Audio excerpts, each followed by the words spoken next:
نکیل، ایک کڑی اگر دنیا کے کسی پہاڑ پر رکھ دی جائے، پہاڑ کو چھید کر، زمین کو چھید کر وہ دوسری طرف نکل جائے، اتنی خطرناک وہ جو ہے اس کی ایک نکیل ہوا کرتی ہے. تو اس سے اس کو عذاب دیا جا رہا ہے، اس کی قبر میں اس سے اس کو عذاب دیا جاتا ہے، روز اس کو تکلیف ہو رہی تھی.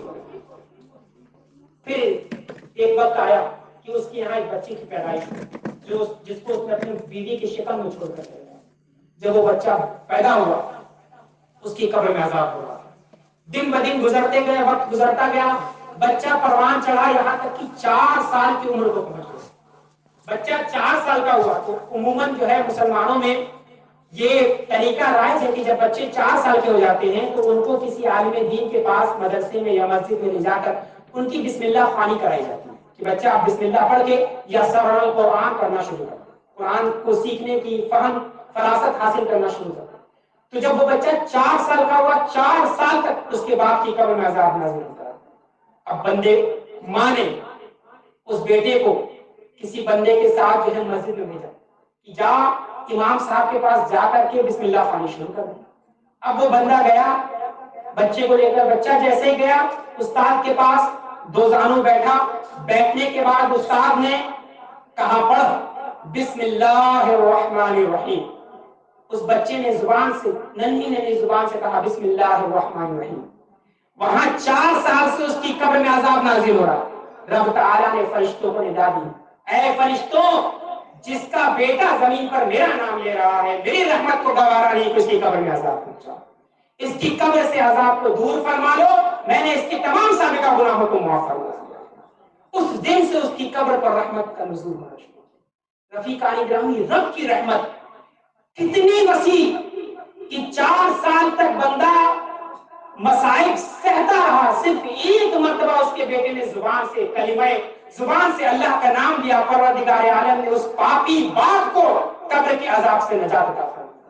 رفیقان گرامی، جب ایک بچہ صرف اللہ کا نام لے تو رب کی مشیت کو گوارا نہیں ہوتا کہ اس کے باپ کو اس کی قبر میں پہنچائے، تکلیف پہنچائے. تو بتائیے جب ہماری اولادیں ہمارے دنیا سے جانے کے بعد رب کی چوکھٹ پر حاضر ہو کر دن میں 5 مرتبہ اپنی پیشانی رکھ کے حضور رگڑ کر کے رب سے دعا کریں گے، اے اللہ میرے ماں کو بخش دے، میری ماں کو بخش دے، تو بتاؤ کیا ہماری قبر میں پروردگار عالم عذاب نازل فرمائے گا؟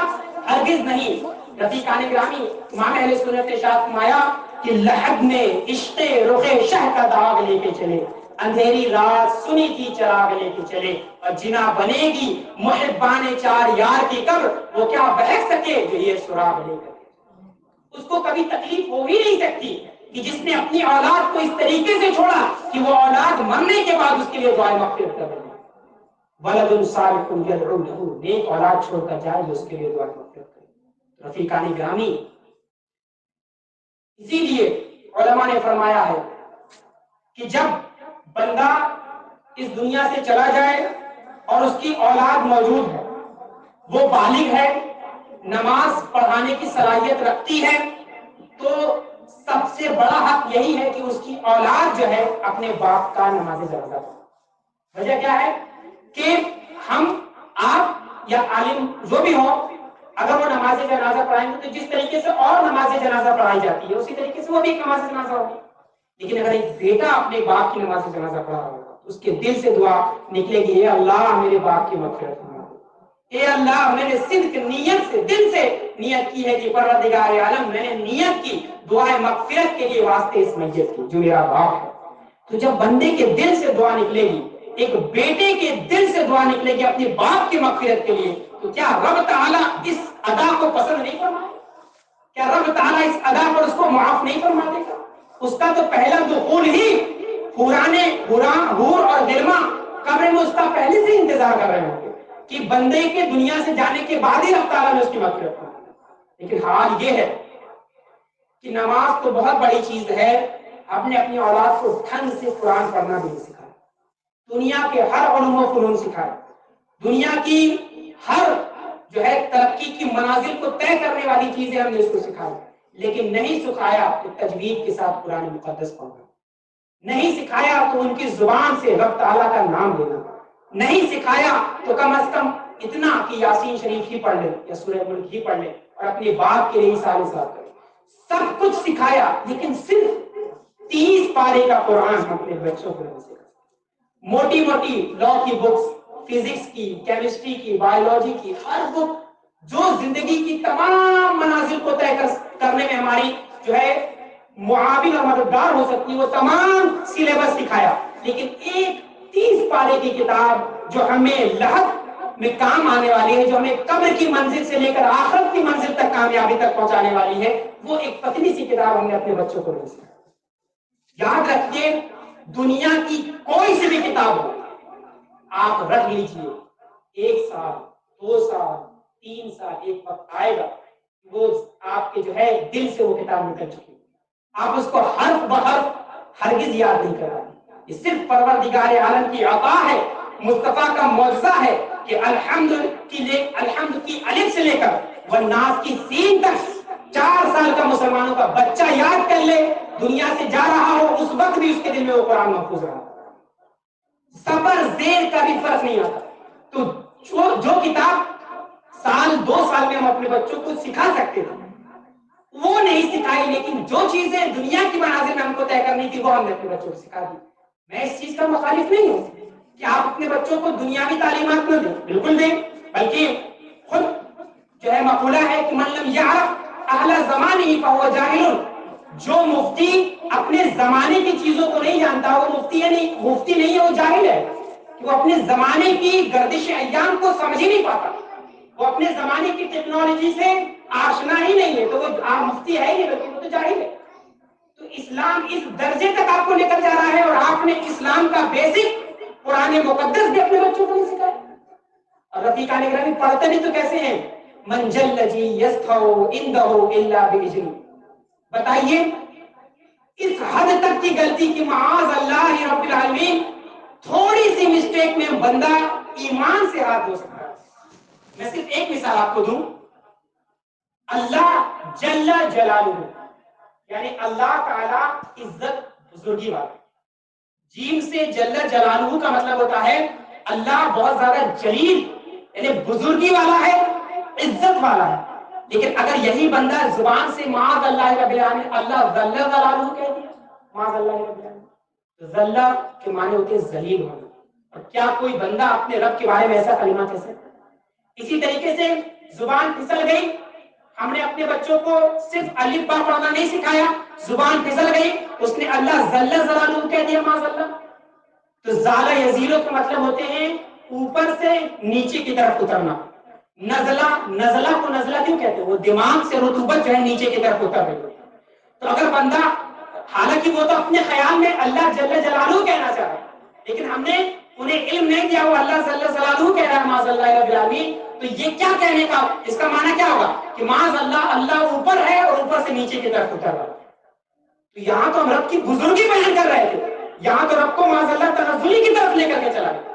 اور اسی طریقے سے اگر کوئی اللہ یعنی جس کو ہم زواد کہتے ہیں، وہ واد ہوتا ہے لیکن ہم زواد کہتے ہیں، اگر کسی نے اس طریقے سے اگر جیم کی جگہ واد استعمال کر دیا تو جس کے معنی ہوتے ہیں معاذ اللہ گمراہ ہونے کا، تو کیا کوئی بندہ ایسا کہہ سکتا ہے اپنے رب کی شان میں؟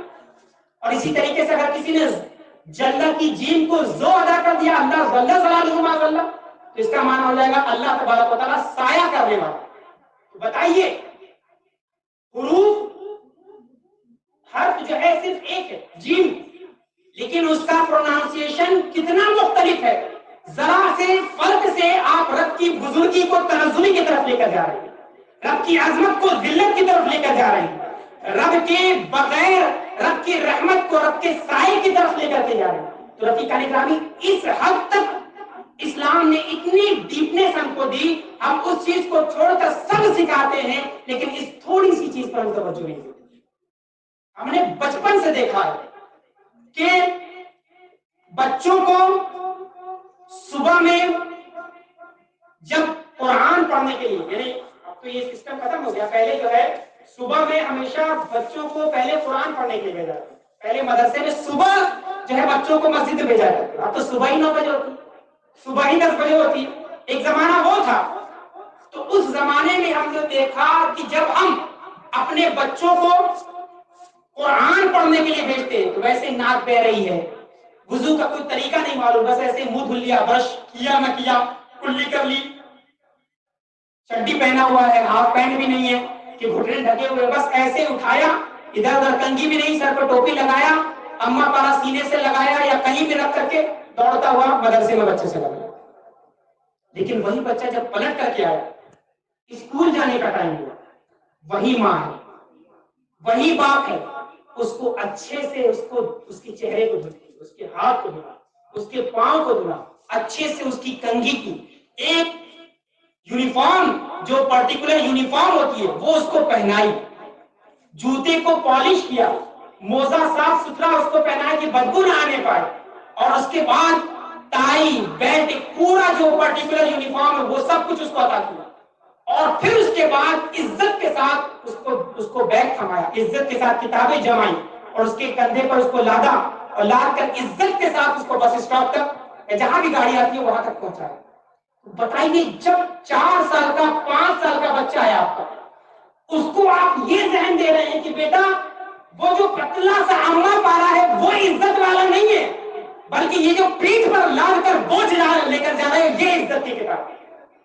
جب بچپن میں آپ نے اپنے بچوں کو اس حد تک دو چیزوں کے درمیان جو ہے اتنا زیادہ آپ نے اختلاف پیدا کر کے بچوں کے ذہن میں یہ گھول کر پلا دیا کہ بیٹا یہ جیسے چاہ پڑھنے چلے جانا لیکن اس میں بھی کبھی عزت میں کوتاہی نہ ہے، بتائیے جب بچپن میں آپ نے بچے کو اس طریقے سے تعلیم دی ہوگی تو جب قبر میں آپ پہنچیں گے اس وقت آپ کو سمجھ میں آئے گا کہ افسوس میں نے زندگی کی ہر تعلیم دی لیکن قبر میں کام آنے والی تعلیم تو میرے اپنے بچوں کا ہی نہیں۔ وہی بچہ جو مولوی مولانا سے حسد عناد رکھتا ہے، مولوی 50 روپے دے کر کے پڑھ لیں گے لیکن اسکول فیس 1700 1200 1800 1500 جو ہے اس میں بیٹا جو ڈیٹ ہے جو ڈیو ڈیٹ ہے اس سے نیچے نہیں ہونا چاہیے، کوئی شکایت نہیں آنی چاہیے، بیٹا مزدوری کر کے ہم تجھ کو پڑھائیں گے، اس میں کوئی کمی نہیں آئے گی، مر جائیں گے لیکن تیری فیس مکمل بھرتے رہیں گے۔ لیکن جب امام کی یعنی اللہ کا کلام پڑھانے کی بات آئی 50 روپے کے لیے امام کو رگڑنا پڑتا ہے کہ بیٹا 1 مہینہ ہو گیا ہے، ارے مولوی صاحب تو ہر 10ویں دن پر ماننا شروع کر دیتے، ہر 20ویں دن پر تو اور 1 مہینہ ہو جاتا۔ تو رفیقان گرامی یہ جو ذہنیت ہمارے ذہن میں اس کو نکالنے کی ضرورت ہے، اس چیز کو آپ نکال کر الگ کر دیجیے۔ ہاں الگ بات ہے کہ آپ جو ہے اس قرآن کو پیسے سے نہیں پڑھا سکتے، اور اگر پیسے سے قرآن پڑھانے کی بات آ جائے تو ہارون رشید نے کہا تھا میں اپنی پوری سلطنت اپنے بیٹے کو اما پارا پڑھانے کے لیے بھی اگر استاد کو صرف کر دوں تو کبھی بھی قرآن پڑھنے کا صلہ ادا نہیں کر سکتا۔ ایک مرتبہ ہارون رشید، آپ نے پڑھی ہوگی ہسٹری، جو گولڈن ایرا تھا مسلمانوں کا، ہارون رشید اپنے جب وہ سلطان تھا اس زمانے میں اپنے تخت و تاج کے ساتھ اس گلیوں سے گزر رہا تھا، تو گزرتے وقت اس نے اپنے مدرسے کے قریب سے گزرا جہاں اس کا بیٹا مامون رشید پڑھتا تھا، بعد میں معتزلی ہو گیا، مامون رشید پڑھتا تھا۔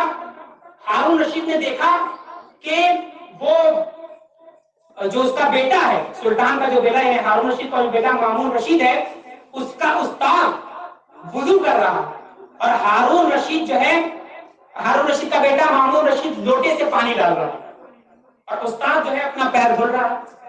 اب ہارون رشید نے جب یہ دیکھا تو کون جو ہے سلطان ہوگا جو اپنے بیٹے کو اس طریقے سے دیکھنا پسند کرے، اس طریقے سے لوگوں کی غلامی کرے۔ جب اس نے چیز کو دیکھا، اترنے کے بعد کوڑا منگوایا اور اپنے بیٹے کو مارنا شروع کر دیا۔ جانتے ہیں کس بات پر؟ اس بات پر کہ اللہ نے تجھے 2 ہاتھ دیے ہیں، ایک ہاتھ سے پانی ڈال اور دوسرے ہاتھ سے اپنے استاد کے پیروں کو دھل، کہ زندگی کی ساری عزتیں جو ملی ہیں مجھے اسی استاد کے قدموں سے ملی۔ آج مجھے سلطانی خلافت مملکت جو کچھ ملی ہے انہی بزرگوں کی خدمت کرنے کی وجہ سے۔ رفیقان گرامی اسی وجہ سے ہارون رشید کو آج تک تاریخ میں باوقار باعزت سلطان کے نام سے یاد کیا جاتا ہے، بلکہ لوگوں نے اس کو خلیفہ کہہ کر کے پکارا، بلکہ خلافت تو ختم ہو چکی تھی لیکن اس کو خلیفہ کہہ کر کے پکارا جاتا ہے۔ یہ عزت کس وجہ سے ملی؟ صرف قرآن کی، علم کی عزت کرنے کی وجہ سے۔ ایک بندہ ایک صحابی رسول حضور اکرم صلی اللہ علیہ وسلم کی بارگاہ میں موجود تھا، حضور اکرم صلی اللہ علیہ وسلم کے پاس حضرت جبریل امین علیہ السلام حاضر ہوئے اور حاضر ہونے کے بعد عرض کرتے ہیں یا رسول اللہ صلی اللہ علیہ وسلم یہ صحابی رسول جو ہیں ان کے انتقال کا وقت قریب ہے، یعنی یہ دنیا سے جانے والے ہیں۔ حضور اکرم صلی اللہ علیہ وسلم نے کہا اچھا ایسی بات ہے۔ پھر حضور اکرم صلی اللہ علیہ وسلم کی بارگاہ سے حضرت جبریل تشریف لے گئے۔ حضور اکرم صلی اللہ علیہ وسلم نے اس صحابی سے عرض کیا کہ تیرا دنیا سے جانے کا وقت آ گیا، یعنی اب تیرے پاس وقت بہت کم بچا ہے، ہو سکتا ہے آج کا ڈوبتا ہوا سورج دیکھ نہیں پائے، تیری جو ہے دنیا سے جانے کا وقت قریب ہے۔ تو اس صحابی رسول نے عرض کی یا رسول اللہ میرے دنیا سے جانے کا وقت قریب ہے، آپ کوئی عمل بتائیں، کوئی نیکی بتائیں جس کو میں کر لوں اور کرنے کی وجہ سے اللہ تعالیٰ مجھ کو جو ہے اور ثواب عطا فرمائے۔ تو حضور اکرم صلی اللہ علیہ وسلم نے یہ نہیں فرمایا کہ جاؤ جا کر کے جتنا وقت بچا ہے اس میں نفل پڑھ لو، یہ نہیں فرمایا کہ جو وقت بچا ہے جا کر مسجد کی جارو کشی کر لو، کچھ نہیں، بلکہ صرف اتنا فرمایا کہ تیرے پاس جو وقت بچا ہے اس وقت میں جا کر علم دین حاصل کر لو، علم سیکھ لو، علم سیکھ لو گے تو وہ سیکھنا تیرے لیے کافی ہوگا۔ وہ علم دین کی تلاش میں نکل گئے، ان سے حدیث سنتے ان سے حدیث سنتے اور عصر کے وقت ان کا انتقال، اور حضور اکرم صلی اللہ علیہ وسلم نے ان کی جو ہے مغفرت کی بشارت عطا فرمائی۔ تو رفیقان گرامی یہ حضور اکرم صلی اللہ علیہ وسلم نے اس طریقے سے پوری امت کو پیغام دیا کہ جو سب سے بڑی چیز ہے جو امت محمدیہ میں آج سب سے زیادہ مفقود نظر آتی وہ یہی ہے کہ علم دین کی کمی، بلکہ علم ہی کی سرے سے کمی نظر آتی ہے۔ پورے قدیہ پور میں مسلمانوں میں کون گورنمنٹ سروینٹ ہے بتائیے؟ کوئی ایک سرکاری ٹیچر بھی نہیں ہے مسلمانوں میں قدیہ پور میں، یا ایک کوئی سرکاری ڈاکٹر بھی نہیں ہے۔ کیوں؟ کیونکہ علم سیکھا ہم نے، لیکن اس علم کو ہم نے برکت یا جو اس کے ساتھ لگانا تھا ہم نے وہ نہیں لگایا۔ ہم دنوں شبوں روز جو ہے محنت کر کے پڑھتے رہے، رات بھر پڑھتے رہے، لیکن جب فجر کا وقت آ گیا چادر تان کر کے سو گئے۔ پھر دن اٹھے 10 بجے اٹھے 11 بجے اٹھے، پھر پڑھنا شروع کیا، جب ظہر کا وقت آیا پھر تان کر چادر سو گئے۔ پھر وقت آیا پھر دن بھر پڑھتے رہے، اس کتاب سے مانگتے رہے، ایک مرتبہ پروردگار عالم کی چوکھٹ پر جا کر کے مانگا ہوتا، پھر کہتے کہ رب نے مجھے کامیابی نہیں۔ ابھی کل جو ہے ہمارے بھوپال کے ڈی آئی جی تھے، وہ مہاراجا شریف جو اعلیٰ حضرت رضی اللہ تعالیٰ عنہ کی خانقاہ، یعنی آپ کے پیر زادہ ہیں حضرت سید امین ملت، ان کے بھائی سید افضل حسین صاحب، ان کا کل انتقال ہوا۔ جانتے ہیں آپ وہ آئی پی ایس آفیسر بھی تھے اور بھوپال میں ڈی آئی جی تھے، کل ان کا انتقال ہوا، لیکن کہیں بھی وہ ڈیوٹی پر رہتے، کبھی بھی ڈیوٹی پر رہتے، جہاں وقت ہوتا نماز کا وہاں وہ نماز کے لیے چلے جاتے۔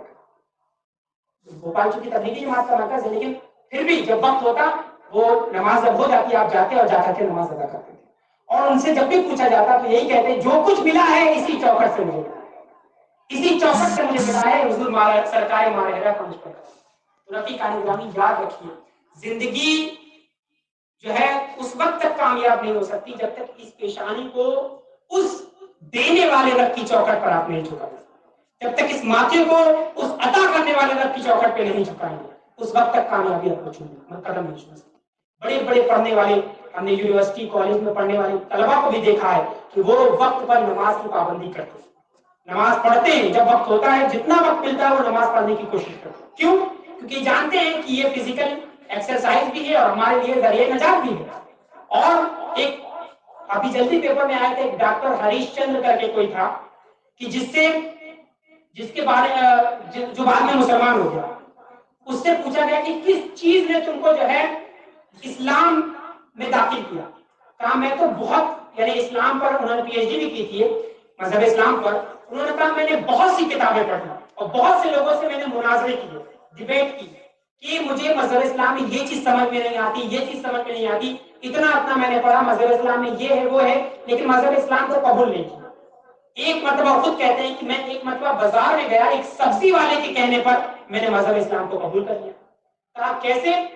کہا میں اس سبزی والے کے پاس گیا اور جانے کے بعد اس نے کہا کہ کیا تم جو ہے دکان بند کر کے 5 وقت رب کی چوکھٹ پر حاضر ہوتے، تم کو کیا ملتا ہے، اس سے کیا فائدہ ہوگا؟ اگر تم جو ہے مر گئے اور مرنے کے بعد تمہیں پتا چلا کہ وہاں تو کچھ ہے ہی نہیں، نہ جنت ہے نہ جہنم ہے، مولانا صاحب ڈراتے رہتے تھے، بس اب آپ کا کیا ہوگا وہاں؟ اس وقت سبزی والے نے پلٹ کر کے مجھے جواب دیا کہ سنیے ڈاکٹر صاحب، ٹھیک ہے آپ یہ کہتے ہیں کہ میں 5 وقت نماز پڑھتا ہوں مجھے کیا ملے گا اگر مر گیا وہاں پر جو ہے پتا چلا کچھ ہے ہی نہیں مرنے کے بعد تو مجھے کوئی فائدہ نہیں ہوگا، لیکن حقیقت میں مجھے فائدہ ہے اور نقصان آپ کو۔ کہا کیسے؟ کہا بالفرض میں رب کو مانتا ہوں، نماز پڑھتا ہوں، میں مر گیا اور مرنے کے بعد وہاں گیا پتا چلا جنت جہنم موجود ہے، تو میں نے تو نیک عمل کیا ہی تھا، وہاں میرے لیے کام آ جائے گا۔ لیکن اگر آپ مر گئے، مذہب چھوڑ کر اگر آپ مر گئے اور وہاں گئے اور پتا چلا جنت جہنم موجود ہے، تب تو زندگی ہی نہیں ہے سنوارنے کے لیے۔ کہا بس میں نے اسی وقت توبہ کر کے مذہب اسلام کو قبول کیا۔ کہ ایک اتنا ایسا بندہ جس مطلب ہر جگہ میں نے ڈیبیٹ کی، کوئی مجھ کو حاضر جواب نہ کر سکا، ایک سبزی بیچنے والے کے ہاتھ پر رب تعالیٰ نے مجھے مذہب اسلام کو قبول کرنے کی توفیق عطا کی۔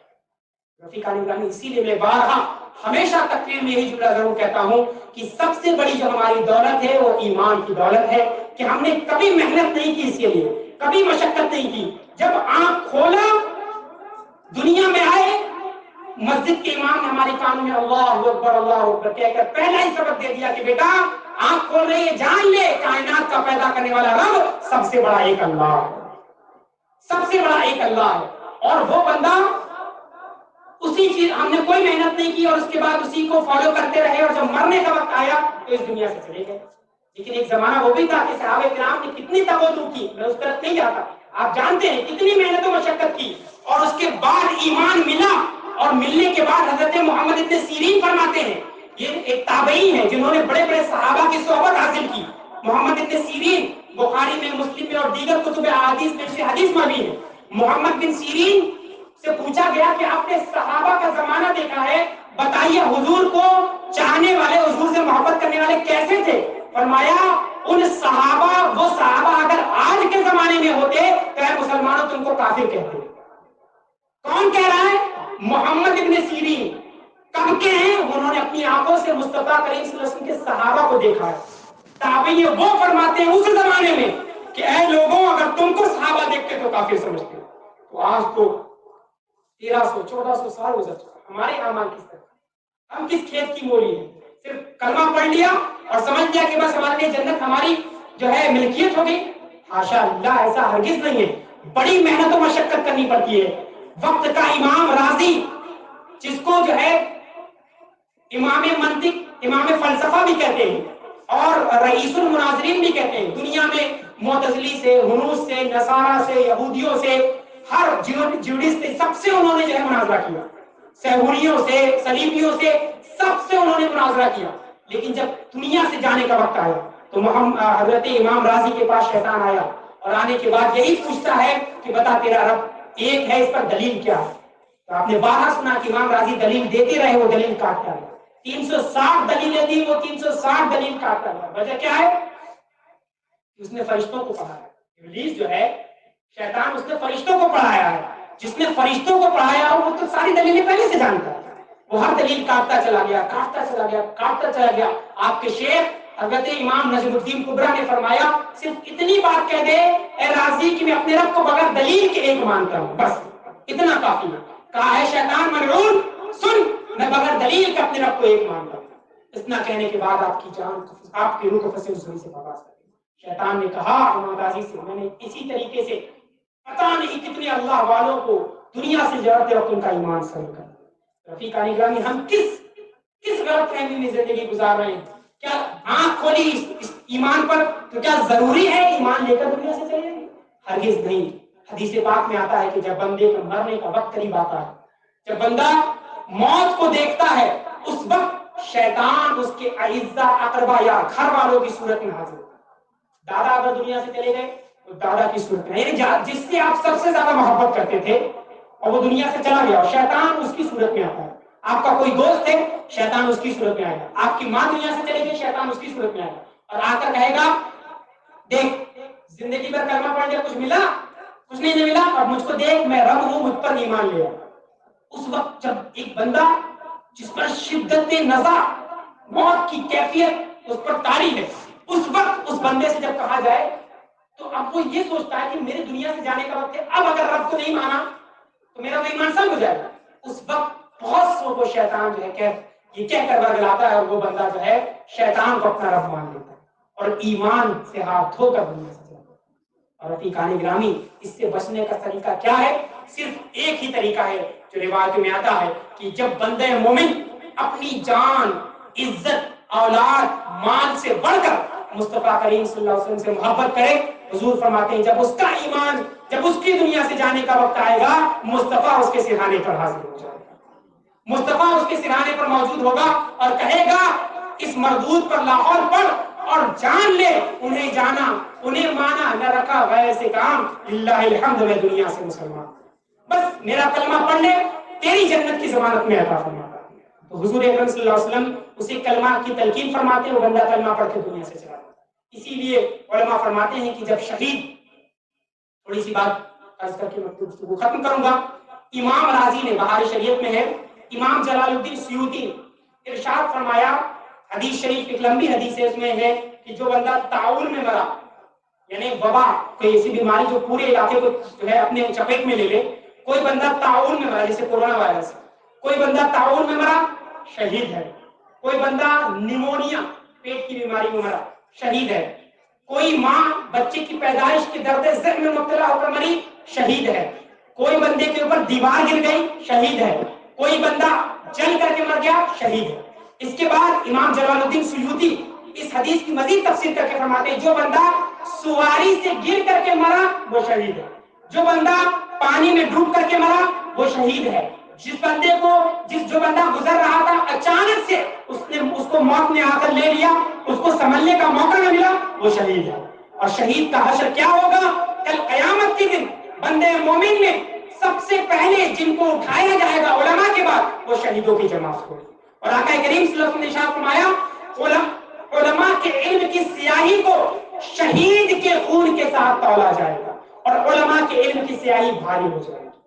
وجہ کیا ہے کہ علم ایک الگ مقام ہے، اس کے بعد جو مرتبہ ہے وہ شہید کا۔ بلکہ ایک حدیث پاک ہے کہ ایک بزنس کرنے والا آدمی، ایک تاجر ایماندار ہے، جھوٹ نہیں بولتا، دغا نہیں کرتا، کسی کی برائی نہیں کرتا، اپنی تجارت کو صرف خالص اس نیت سے کہ رب تعالیٰ کے محبوب نے فرمایا تجارت ان کی سنت ہے، اس سنت پر عمل کرتے ہوئے اس میں خیانت نہ کر کے سچ بول کر تجارت کرتا ہے، تو وہ تاجر جب بندہ دنیا سے مرے گا اس کا حشر کل بروز محشر نبیوں اور سچے لوگوں کے ساتھ کیا جائے گا، کہ وہ بندہ انبیاء اور صدیقین کے ساتھ اس کا حشر کیا جائے گا۔ اور رفیقان گرامی، تو یہ جو شہید ہوا کرتے ہیں یہ شہید فقہی نہیں ہوتے، بلکہ شہید جو ہے لغوی ہوا کرتے ہیں کہ ان کو شہیدوں کا ثواب عطا فرمایا جائے۔ اور اسی لیے علماء نے فرمایا کہ جب شہید دنیا سے جا رہا ہوتا ہے اس وقت آقا کریم صلی اللہ علیہ وسلم کا دیدار کر رہا ہوتا ہے، اس وقت حضور فرما رہے ہوتے، حضور کا دیدار کر رہا ہوتا ہے، تو اس کو اپنی جو تکلیف، یعنی باڈی کا کٹ جانا، آنکھوں کا نکل جانا، سب اعضاء کا جدا ہو جانا، اس چیز کی اسے پرواہ نہیں ہوتی۔ ارے جو اپنی آنکھ سے مصطفیٰ کا دیدار کر رہا ہوگا اسے دنیا کی کون سی پریشانی اور تکلیف آ سکتی ہے؟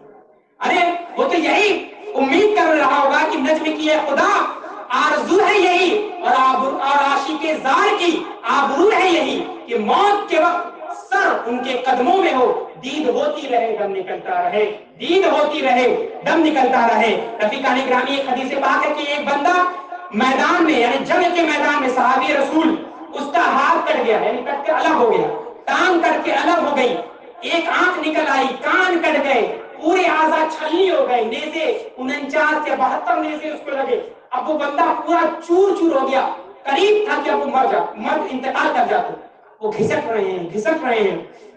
راستے میں حضرت ام المومنین عائشہ صدیقہ رضی اللہ تعالیٰ عنہ ملتی ہیں، پوچھتی ہیں کہ پانی پلاتی ہیں ان کو، تو پانی پلانے کے بعد وہ جسم میں جتنا نیزے لگے تھے سارا پانی اس سے باہر آ جاتا ہے، اور اس کے بعد پوچھتے ہیں کہ تیری کوئی آخری خواہش ہے؟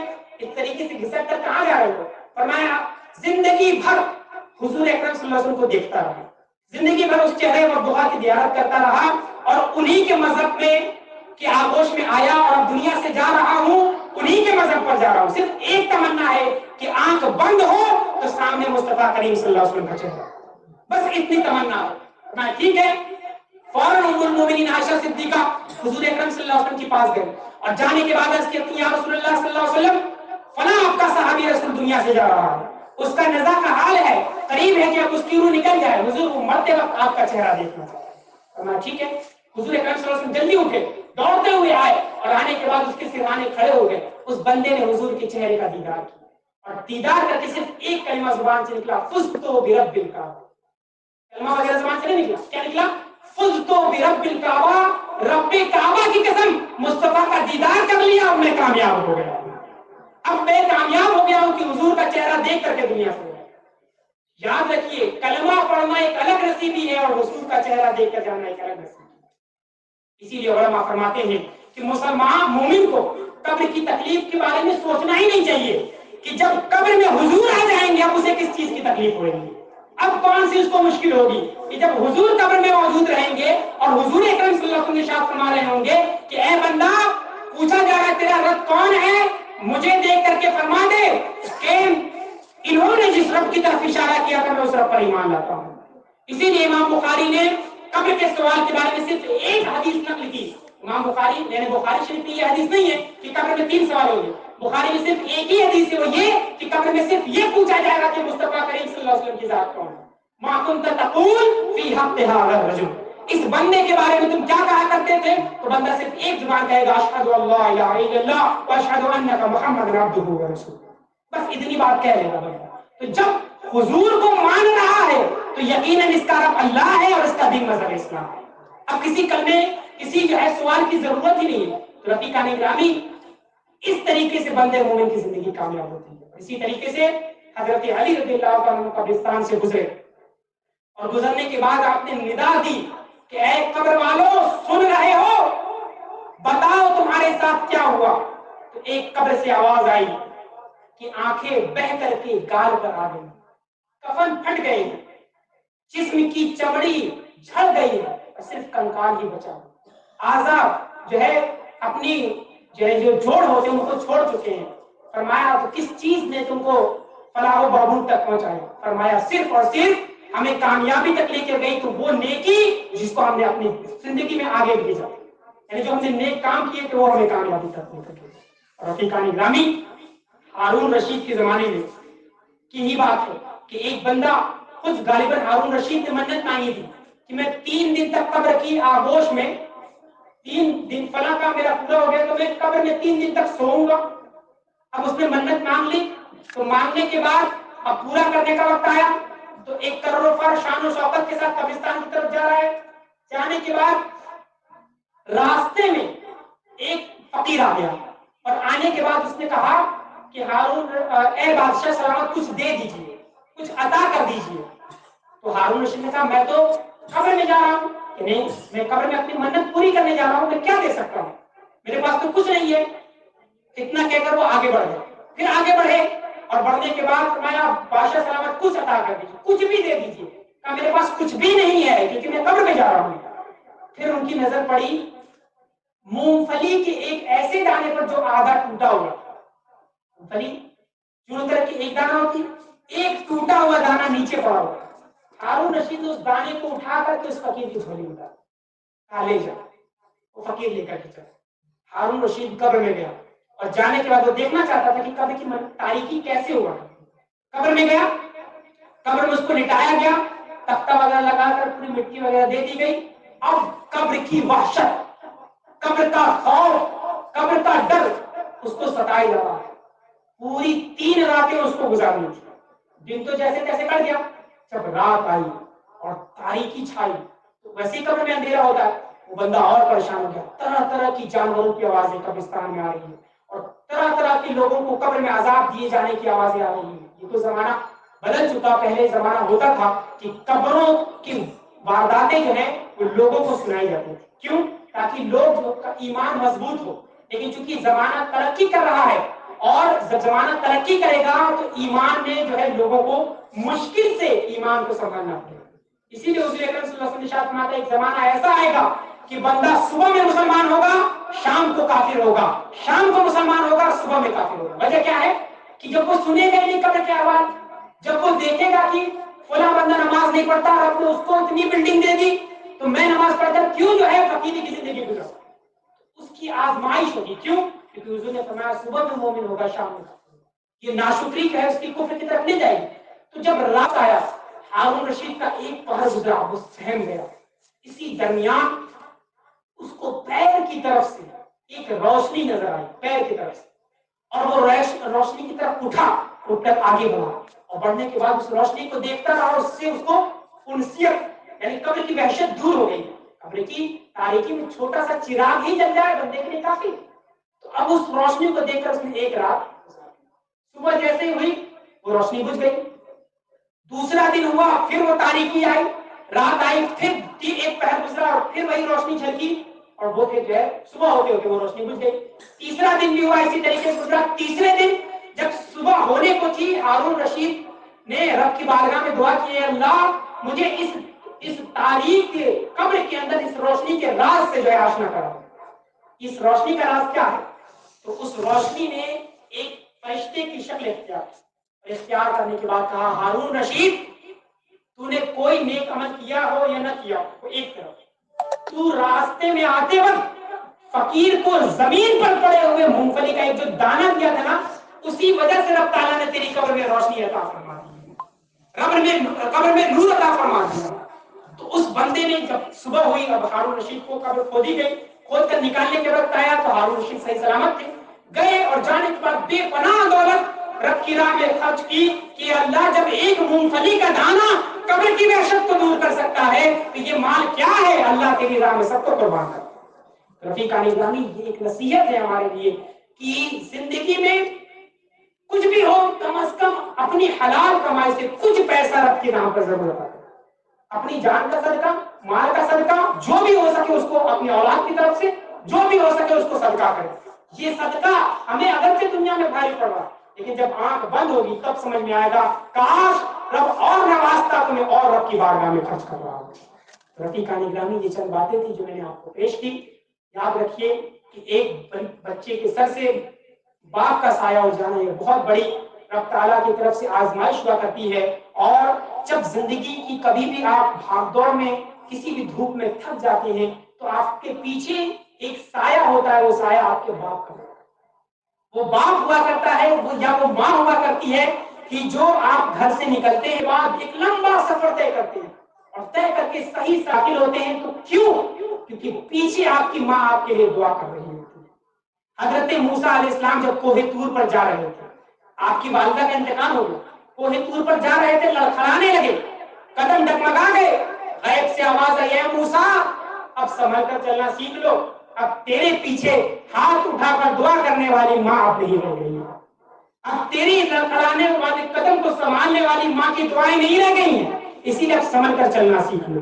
اسی طریقے سے جب زندگی کا ایسا لمحہ کہ جس وقت آپ زندگی کی توجہ سے تھک کر چور ہو جائیں گے، کوئی سہارا نہیں ہوگا، اس وقت آپ کو باپ کی اہمیت سمجھ میں آئے گی۔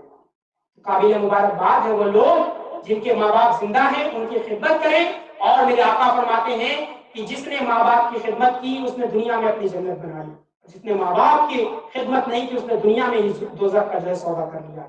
تو جن کے ماں باپ سلامت ہے اپنے ماں باپ کی خدمت کیجیے، ان کو راضی کر لیجیے، اگر ان کی کوئی بات بری لگتی ہے تو ان کو سمجھائیے کہ میرے باپ یا میری ماں جس چیز کو تو صحیح سمجھ رہی ہے حقیقت میں وہ صحیح نہیں ہے، اس میں یہ خرابی ہے، الٹا جھڑک دیا کرتے ہیں۔ یاد رکھیے ایک صحابی رسول نے اپنے باپ کو صرف جھڑک کر کے یعنی بلند آواز سے باپ کو باپ کہہ دیا، 100 اونٹ اللہ کی راہ میں صدقہ کیا، اور پھر جا کر حضور اکرم صلی اللہ علیہ وسلم سے معافی مانگی، باپ سے معافی مانگی، اور رب سے کہا اے اللہ میرے باپ کو مجھ سے راضی کر۔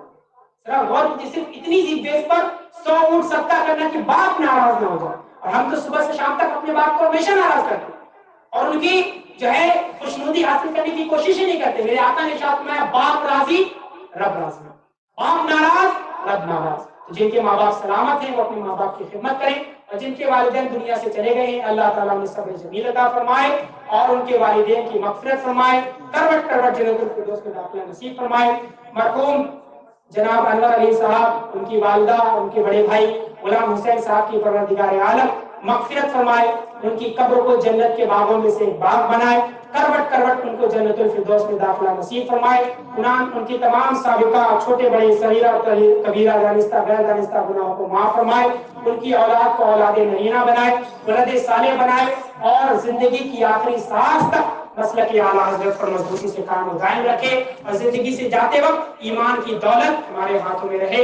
استغفر اللہ ربی من کل ذنب واتوب الیہ وما علینا الا البلاغ۔ السلام علیکم ورحمۃ اللہ وبرکاتہ۔